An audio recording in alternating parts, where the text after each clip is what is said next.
Hi guys. Um, so today, what we want to do when we're getting ready for another season of golf is we want to, when a lot of us have taken a lot of time off. So you want to make sure you come back slowly, build your game back up. You don't want to go out there and not do any stretching and then throw your back out, or swinging too hard. So one thing you just want to make sure when you're going to go out and play around is try to get to the golf course a little bit early and just go out to the driving range and just do some regular stretching. Just don't hurt yourself. Just try to turn. Just make sure you have some mobility. Just don't hurt yourself.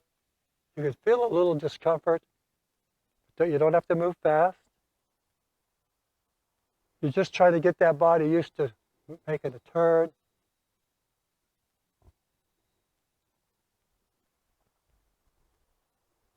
So just always make sure you do a little bit of stretching, guys. I mean, you could put your arms up slowly, do a few bends. You just don't want to shock your body, after coming off that recliner, you know. And a lot of people will put the club behind them like this. And what that does is it keeps your shoulders and your torso turning at the same time, which is very important for a good golf swing. That's why you see people do it. You go, well, why did they do that? Well, it keeps your turn with your shoulders, your core at the same time. And if you can do that, if you can do that in your golf swing, you'll be able to return the golf club to the ball in the same position that you started, which helps. There you go. And also, your legs, you might be walking more than you're used to walking. So just a few deep knee bends. Again, don't do anything too fast. You don't want to fall over. Just go at your own. Use some knee bends.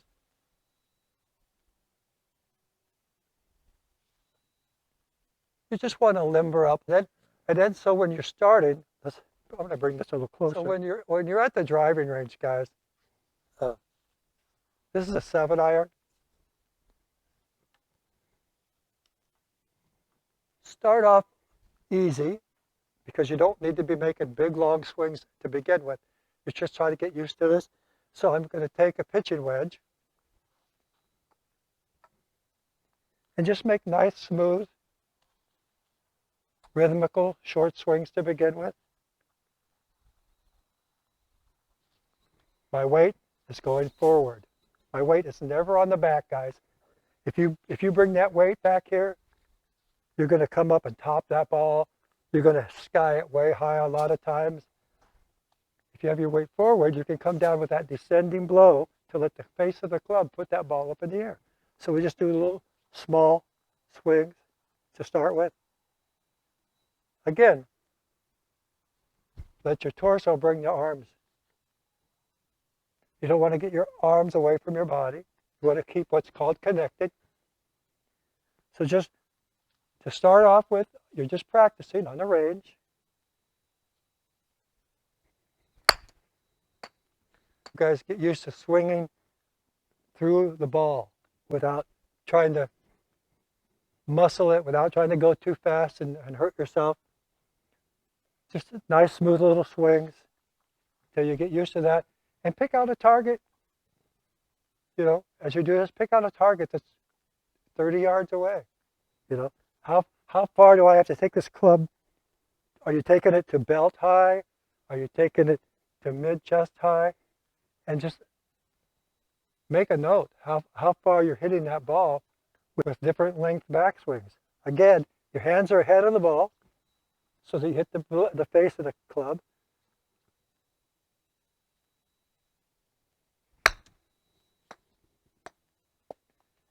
And you go down after that ball, and it gets it up in the air.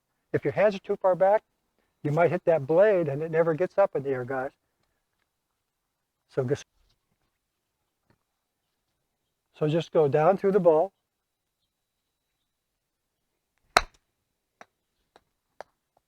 It's just a short shot to begin with until you feel comfortable, and then you can go back a little farther.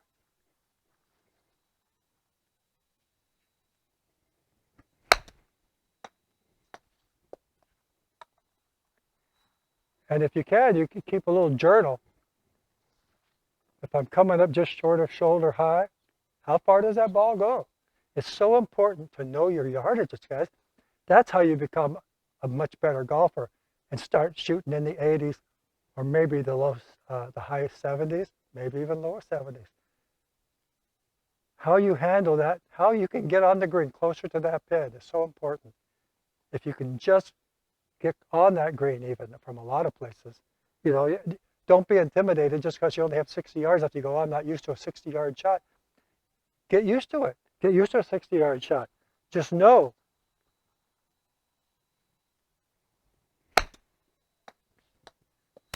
Just know with that shot, okay, that's going 45 yards.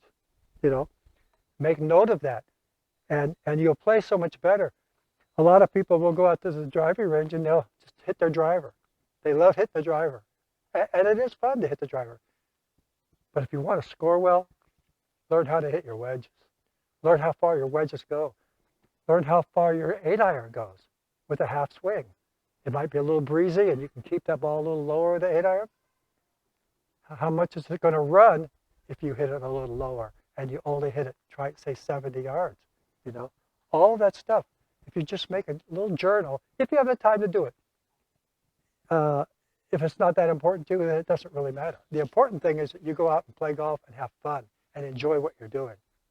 And if you only enjoy what you're doing when you play at your very best, then this is what you need to do, is learn those distances for different types of shots.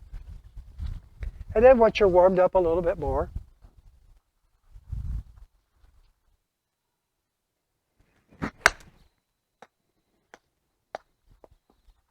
when I'm doing this, I'm not doing this. You know, I'm not trying to swing as hard as I can. I'm not going like this. If you want to play better golf, try to be in more control. Just feel like it's rhythmical. Feel like, say you're watching somebody else and you go, wow, how coordinated did that look? How elegant did that look? This guy really plays a good game. And if you think about that in your own mind, you go, okay, I want to look more pure. I want to look more elegant. I want to look more like a professional. When you think that way, you'll start doing it. If you think, okay, I don't want to look out of control. I'm just going to take a nice smooth swing.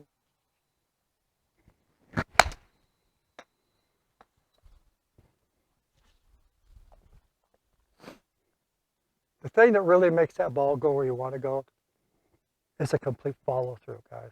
You can take a beautiful backswing, and if you only go to here, if you're chopping at it, you know, you could chop wood all day. It's not going to get your golf swing.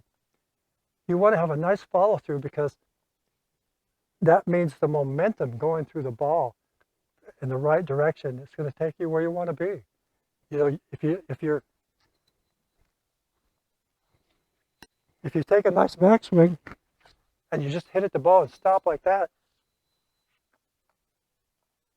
the club head is changing the way it's moving when you do that, guys. The jerk here, it's not getting around. But even if you swing slow and smooth, like you're in control, you will be pretty close where you want to go.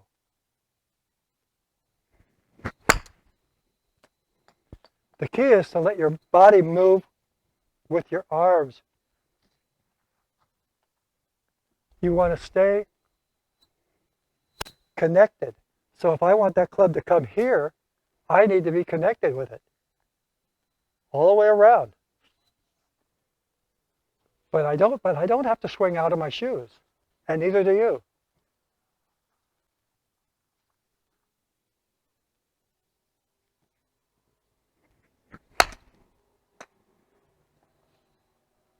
You know, once you get this arm away from your body, that's where a lot of mistakes come in. And you can throw over the top. It's called casting. But if you keep this elbow in and you stay connected, you're not going to go over like this. You're going to be connected to your body. And as you come back, you come through the same way. See this? A lot of bad. And let your core turn you. And because your core is turning, the shoulder's coming with it. Now you're in control.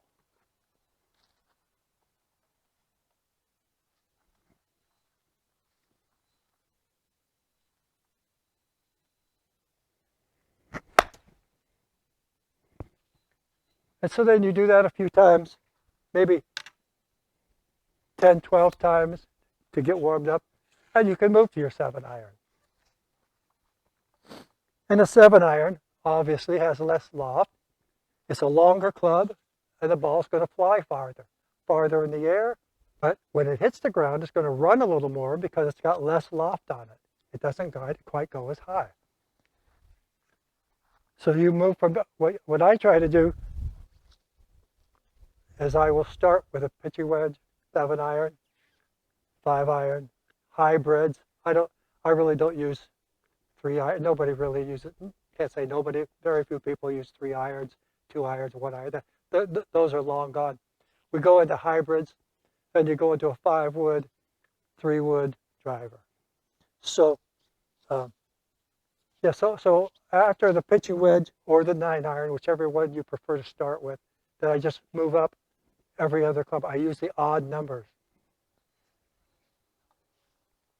So this is still going to hit the ball fairly, because I'm very close to the net here.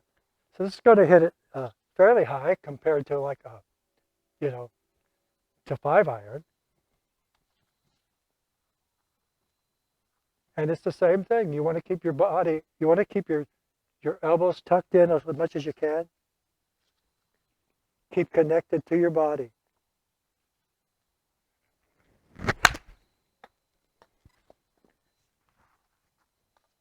And just rotate through it, guys.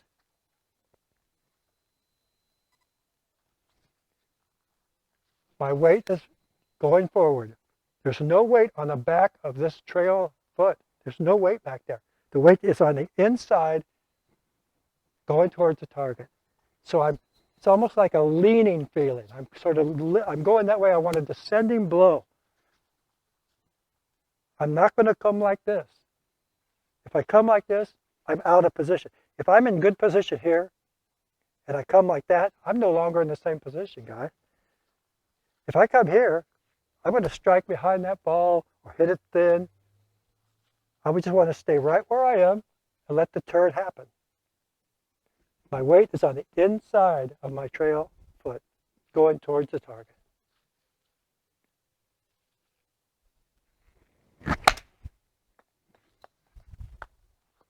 Just like that. We'll do one more.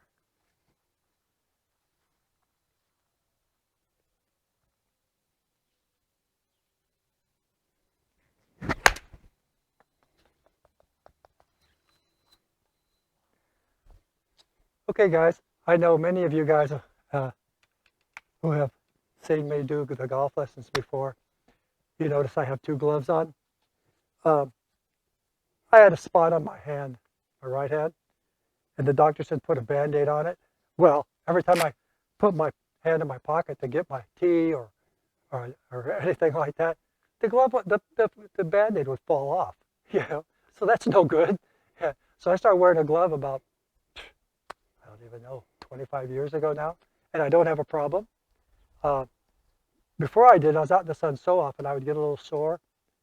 Not cancer, nothing like that. Thank goodness, I was lucky. But yeah, now I'm used to wearing 2 gloves. I like the grip better. Seems like I have more solid grip on the club, and it's just better. So, hey guys, I really appreciate you coming by and visiting with me today. And until I see you again, enjoy golf. Have a great time. Have a great evening. God bless. Thanks, guys.